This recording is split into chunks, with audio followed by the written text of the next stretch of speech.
Today's podcast is sponsored by Tennessee Craft Beer Magazine. Find them online at tncraftbeermag.com.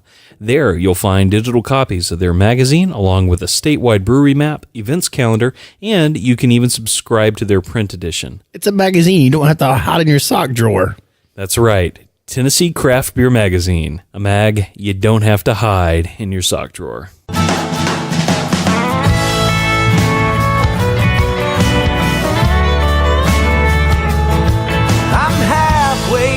In the bottom of a bottle, and I ain't gonna change my ways. But I ain't half bad when I do what I ought. It don't happen much these days.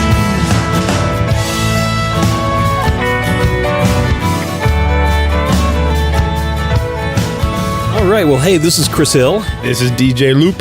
And this is another fantastic episode of our Humble Beer Podcast. DJ, it's been a little while. It's been a little while. We've been ships passing the night. I know. Taking care of people, little ones, and all the kinds of fun stuff, and having a few beers along the way. Yeah, the only drunks I've been seeing recently have been my baby being milk drunk. Yeah, I went through that, and I still go through that every day. So that glazed look when they want a little bit more. Are you breastfeeding? Yeah. Yeah. I like the self-expression.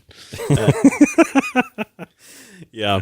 I hear that's the way to go. It is. It's the way to go. Good way for dads. I always think of that. It's a joke for all our lactation consultant listeners. Yes. Or any man who's had to support their wife through, their first child and all of that entails. So, yeah. It has been a little while, and man, there's a lot to catch up on. Babies, of course. I know we're talking about that first, and guys, I'm sorry. I know you tuned in to talk about craft beer. You didn't expect the bottles we talked about to be full of milk. So sorry. We'll get through this quickly. But yeah, I just had my first son, Aiden Christopher, and he was born on November 2nd. So not too long, about 2.5 weeks after. Or since then, we're sitting here drinking a beer and celebrating that. We also got another friend, James. Was it James Andrew? Yes. Yeah, it's the Brew Babies. We meet up. No, Andrew James. I get it backwards every time. Yeah, because it's going to be Avit, Aiden, and Andrew. The Brew Babies. The AAA Brew Babies. So the AAA Brew Babies. So I got onesies in the works already. So as you should. But yeah, it's kind of cool. Kind of people and there's been a couple other births and pregnancies and stuff in the craft beer world. So it's kind of cool to see us craft beer people multiplying. Our little circle of friends. 28 years for full maturation, and then we'll have another round of brew babies. There you go. All around the same age. So it's going to be fun. But yeah, so been doing that. We would just release, I think our last episode was the -3. We did that one actually a while back. Sorry, y'all, about taking so long to get some of these episodes out, but it's been heck of a year. And we should start stabilizing and, evening out as we go along. So expect to hear more from us and consistently going forward. But yeah, with that said, DJ, you just took a big trip recently. Yeah, the former manager of the Beard and Beer Market, he got married. Dylan Holland, congratulations. Awesome. So they had lots of beer at their wedding. Jackie O's Brewing Company they had their what's it called? Rehearsal dinner. That's what I'm going for. Oh yeah, at Jackie O's, which I was able to visit. I went to the Cider House and went to Devil's Kettle Brewing Company and went to where was the other one? Little Fish Brewing Company. Yeah, they were all unique, and the guy at the Little Fish. I can't really put it nicely. He was a dickhead, but it was funny. Put this. No, I can't. He's a dick. He was funny. It was on purpose that way. Like, that was just his personality, and so my wife just kept on playing, asking stupid questions. Yeah, to kind of just like well, if he's gonna be that way, I want to make him that. It was made the quite the fun experience there. So, but we got to try their beers and have some comedy with it. So, then Jackie O's was a cool little brew pub. They had lots of different styles and flavors and stuff. I'm just trying to think. It was last week, so I'm trying to think of what was the one that really hit me off. There was I have to look it up. A lot of good beer. A lot of good beer. So much you don't even remember. The Devil's Kettle. I have a growler of it at home, and I should have brought it. The one thing you're talking about you didn't bring over. I meant to grab it and didn't bring it. They had it was like a amber lager, and it was like crisp, clean, and like refreshing, and it was like 7.5%. It was dangerous. Oh, that is dangerous. It was like a high. It was so it wasn't boozy. I mean, because a lager. I mean, I had to look it up, but it was delicious. It was just really crisp, clean, light, had flavor to it, but it had no boozed flavor to it at all. And it was just one of those beers that you were drinking it, and you're just like, oh, you just give me another one. And then you're like, oh, it's 7.5. You're like, oh no. 7.5. Yeah. So like after your third one, it was delicious. So man, I'm already jealous of that. And you didn't bring that tonight. I did not bring that tonight. Shame on you. I meant to bring it. If it was a whole growler, I didn't. I brought a lot of beer. So yeah, you did bring a lot of beer, and I'm very grateful. And picked a good night because we, it's the week of Thanksgiving this week, and we've got, my in-laws in town, and so they're probably down there drinking all your beer right now. It's pretty awesome. So yeah. Well, that's really cool. So sounds like you've had a lot more beer adventures than I have recently. I've been pretty neutral when it comes to beer because, I've been kind of homebound watching a baby and all that entails. So yeah. So what? I guess moving on. What about? We wanted to talk a little bit about Knoxville and just kind of the year in review and beer. What'd you find? It was an Imperial Blonde. Oh, there we go. That's what it was. I'm sorry. That makes more sense than a lager. They have it. They had a Helles lager and they had a Dunkel lager, which that's why I was getting confused backwards there. But the Spider Silk Imperial Blonde 7.5, and it was really light, clean, crisp with a good kick. Yeah, so that's something I've actually started really appreciating in my beers is light, crisp, and clean. And I think that comes after so long of like drinking nothing but IPAs. Well, I shouldn't say nothing but heavily on the IPA side. Like it's really been a good experience for me going back to those cleaner beers. And you started your year out with drinking Pilsner in Prague. Yeah, that was your start. So they kind of kicked off your year. I set off the year with high expectations. I did. I was in Prague. We saw fireworks in Prague, which, by the way, fireworks on New Year's put fireworks in Knoxville to shame.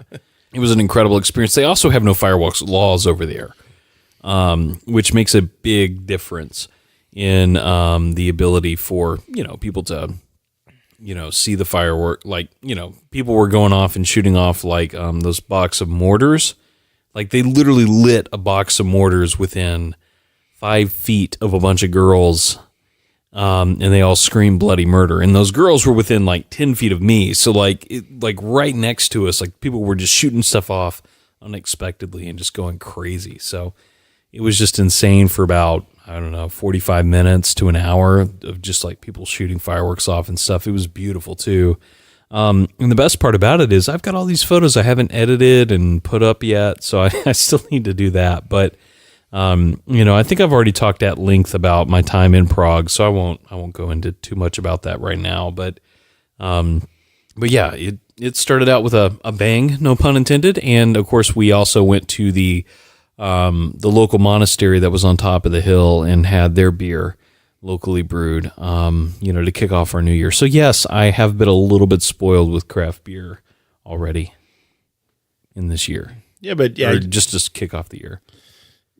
Yeah, but I'm gonna say that you started with the Pilsner, right? That too, yes, and that kind of like dictated your kind of what you were into for the entire year. Well, it set the tone because I've realized like one of the things I've noticed, especially with IPAs and stuff like that, is like this feeling of constantly being bloated when I drink. And so, not to say I want to drink more all the time, but it's nice to know I can go out and have a beer and I don't feel like, oh man, I'm just, sitting here gaining weight. And so, I think that just kind of put me in a place where I was like, oh yeah, there's lighter beer that still has a really good flavor to it and a really good profile. And yeah, it kind of turned me onto it. It also helps that I found unfiltered Pilsners over there.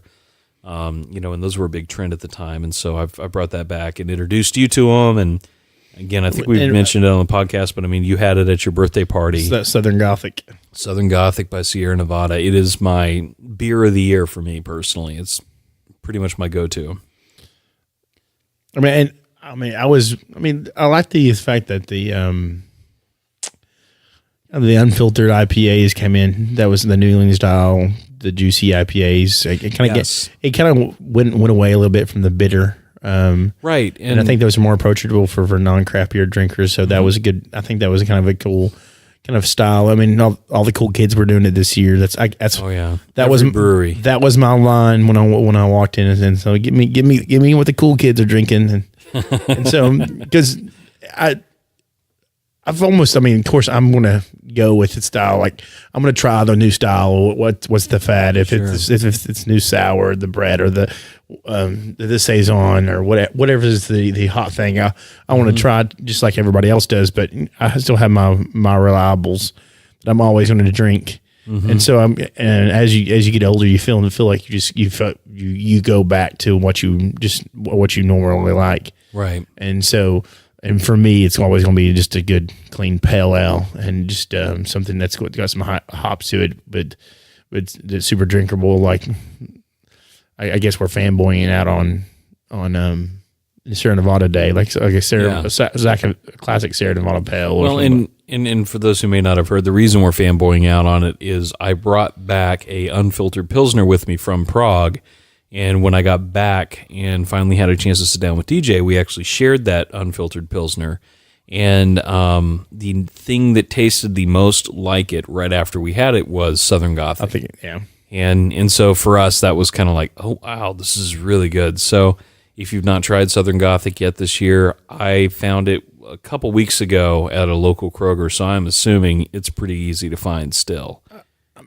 And also, I think the highlight of my 2018 was out getting to meet and hang out with Black Abbey and Carl and doing our that Nashville trip. Doing our Nashville trip was super fun. That happened.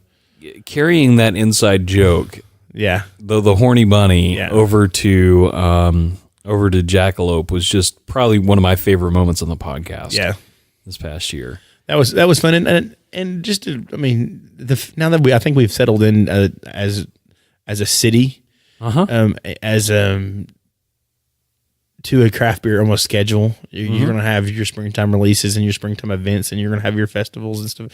And I think the festival, like everybody does the festival, but I think each festival has its own group of people that okay, well, I like this festival, I like that festival, and everything has has kind of worked its way out. Like, everything, oh, how is the city going to support this and support these breweries and support these festivals and stuff like that? But I think it's worked its way out.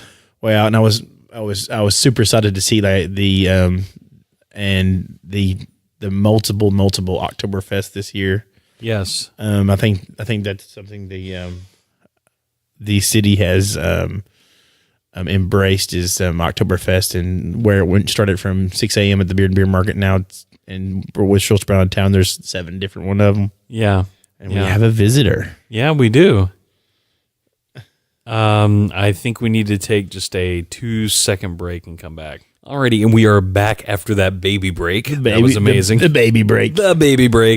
hope you all enjoyed that. Of course, you didn't because you couldn't hear anything. Well, I have a feeling that we're going to get more baby breaks.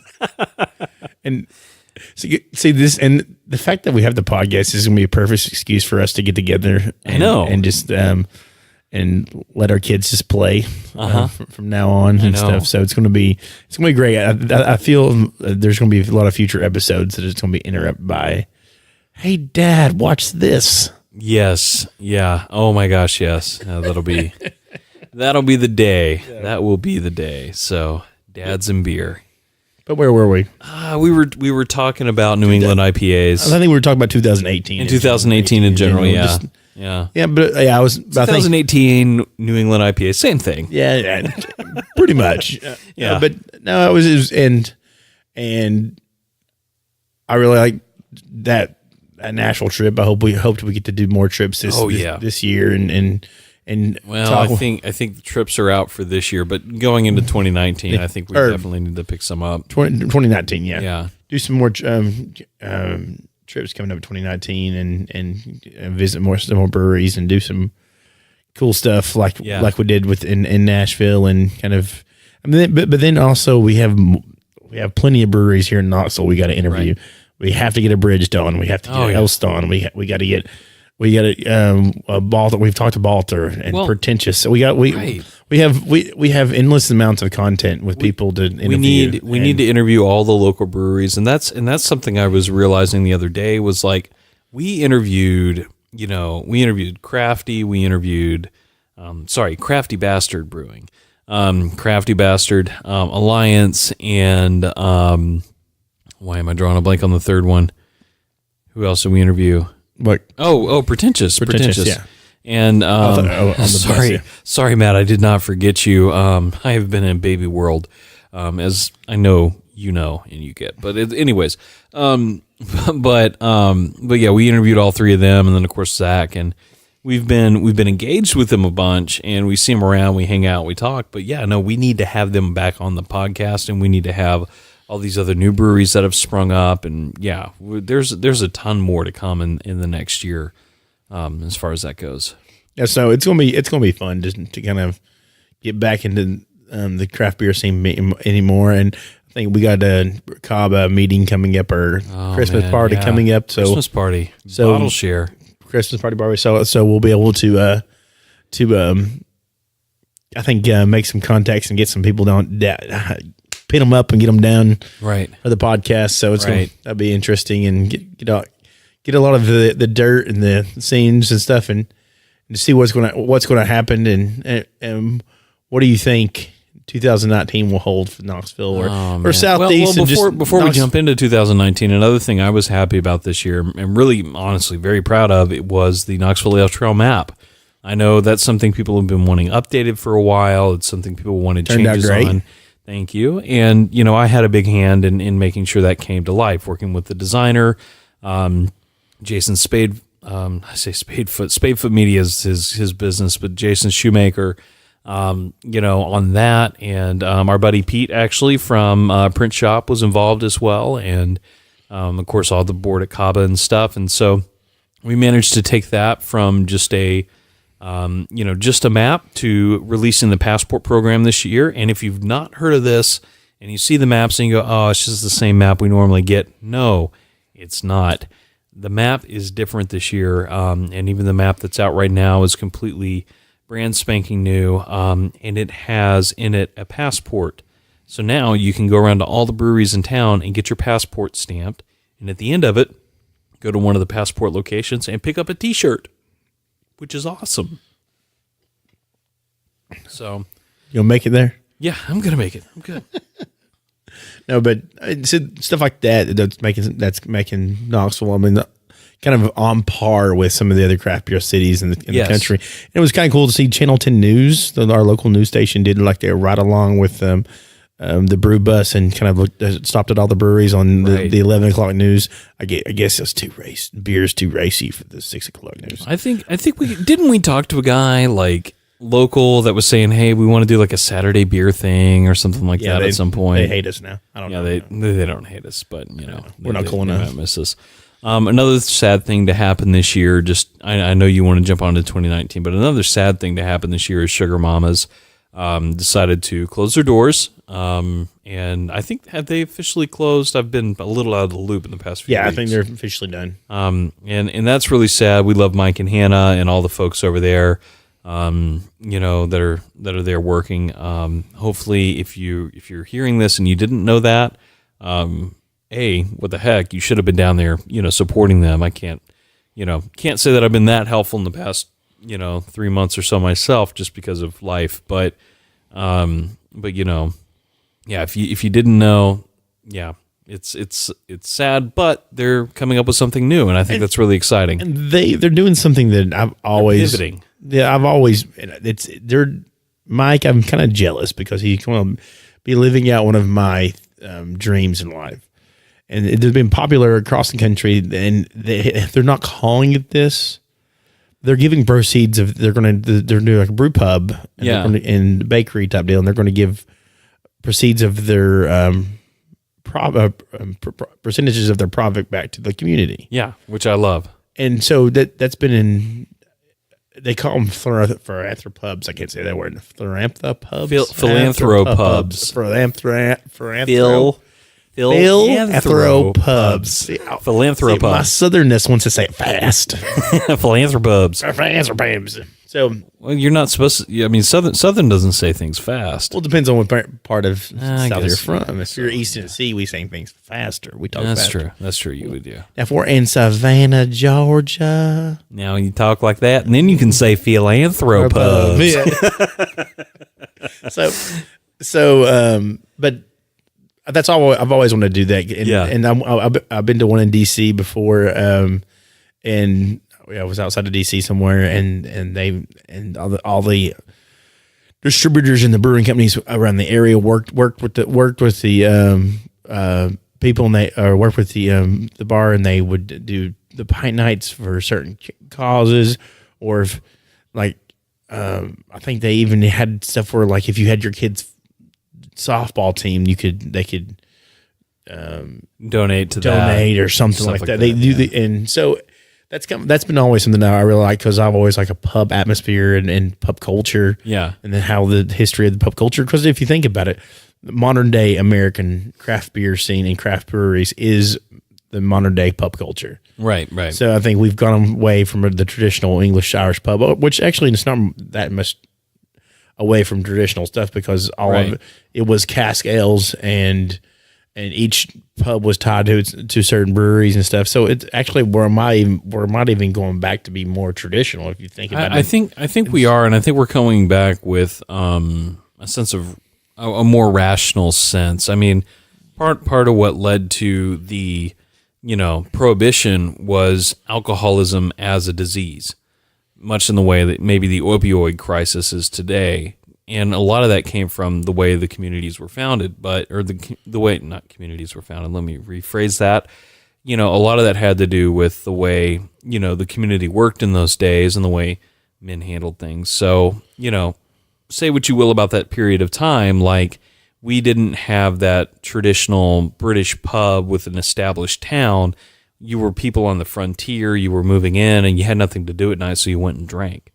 And that created its own issues. But all that to say, I think we're kind of coming back with more of that community aspect, and I think that's what people are really seeing in craft beer and in these communities, is that they can actually go to these places and drink with their friends and have community there. They know they can go back, and they know they've got a safe space or a good place where they're with like-minded people that enjoy the beer that they do. So.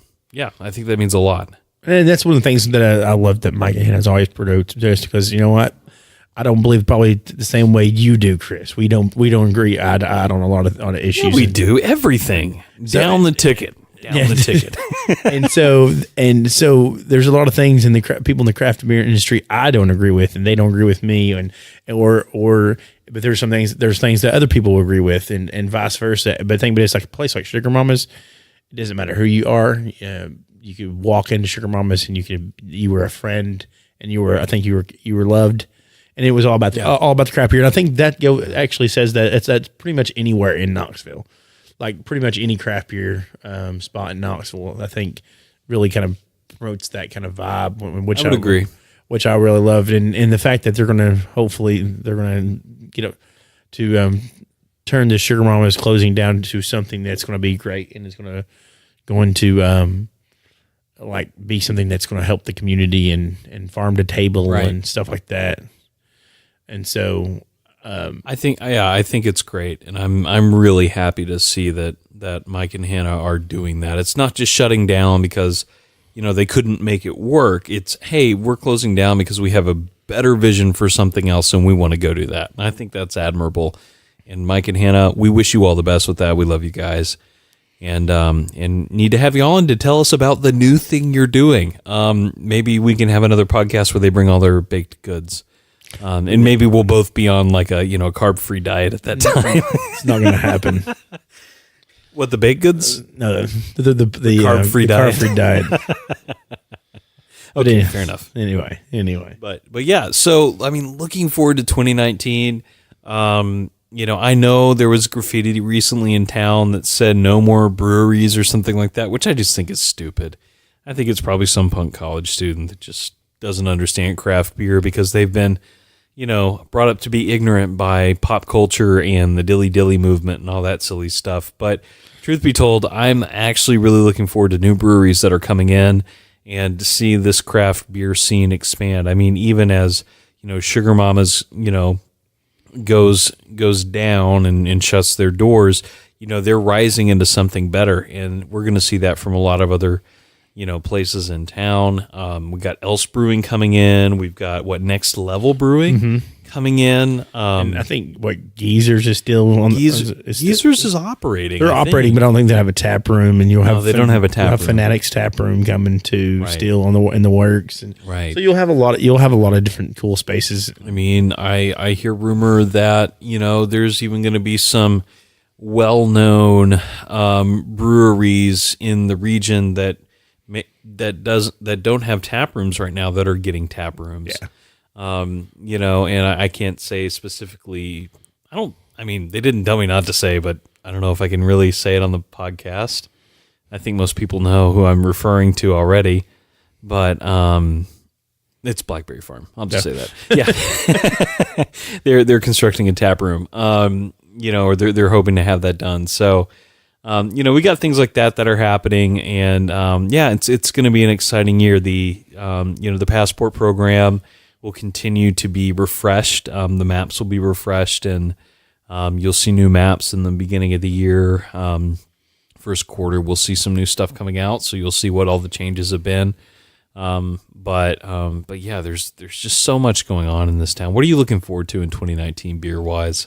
Beer wise, I'm like I said. See what's the next big thing in town and in craft beer. It's because every year is something new and different. The New England IPA craze we were talking about just a little bit ago was kind of the hit thing, and all the any new brewery that's opening up and stuff. And as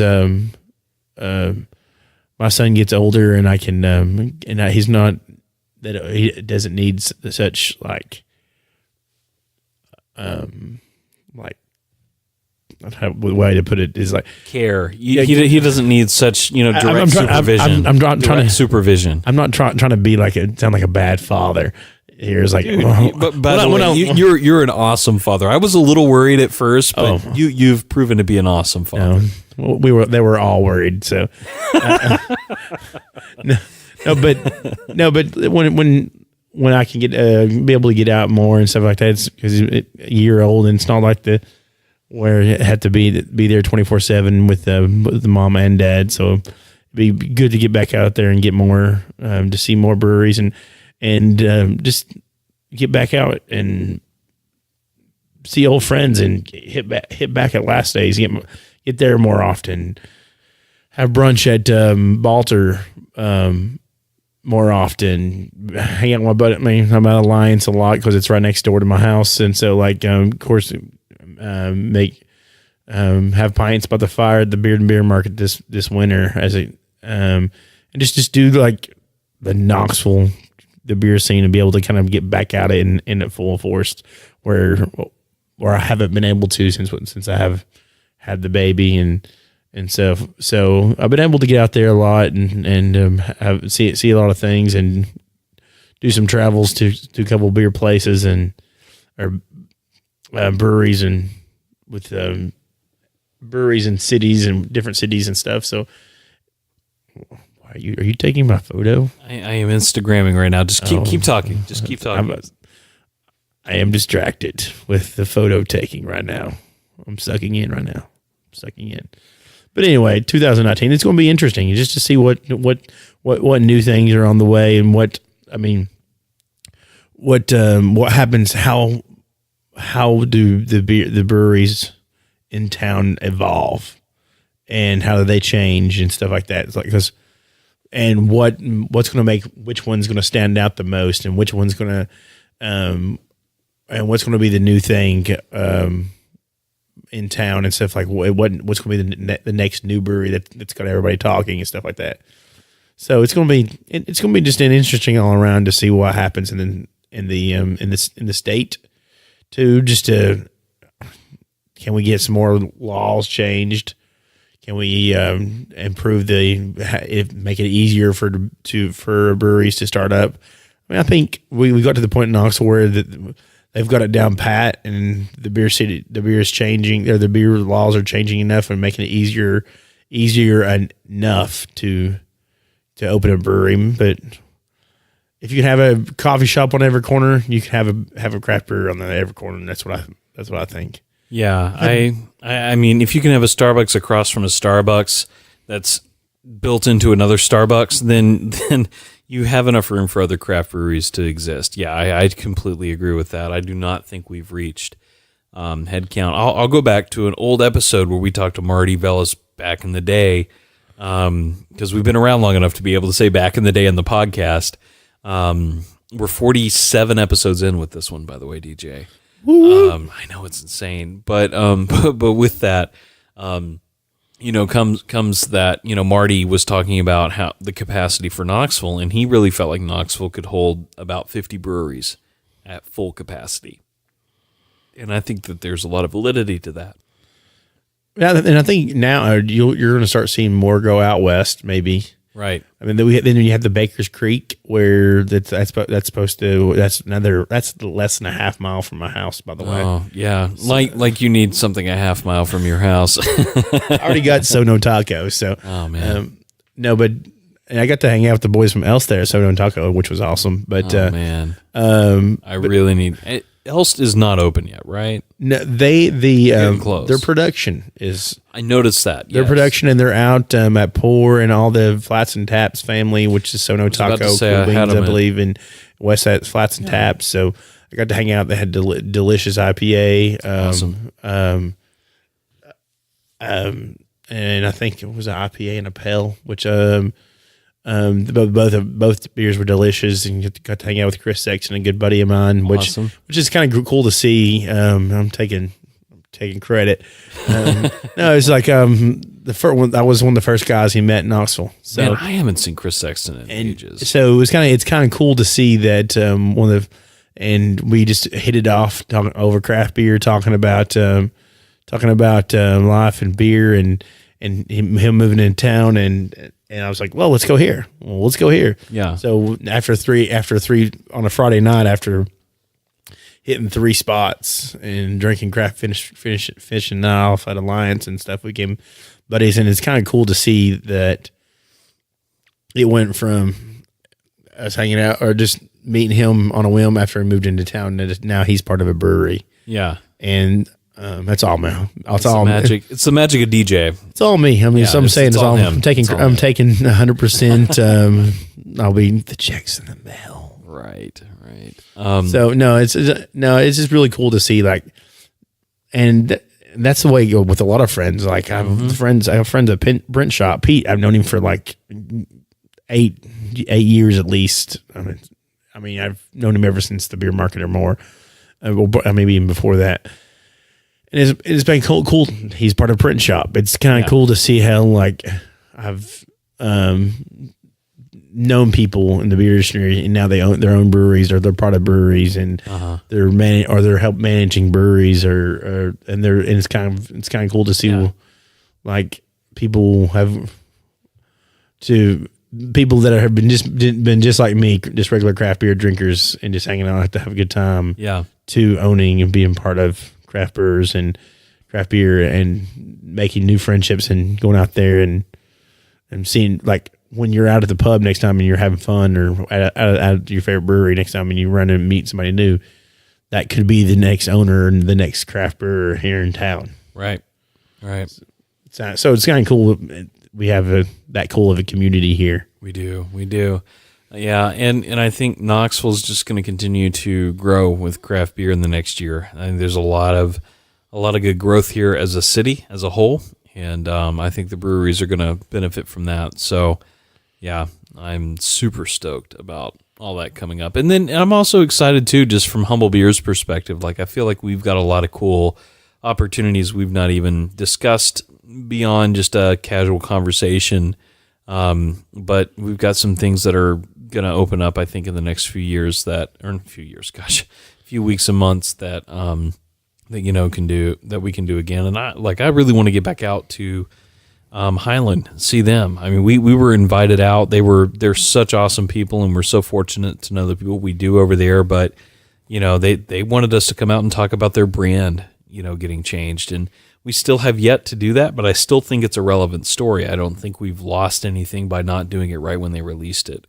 And so, to hear why they made those changes, to hear why Scotty's no longer a part of a mainstay in the brand, if you will. He's still a part of the brand, but he's not the face of it the way he's been in the past. And to talk about all those changes, I think will be good.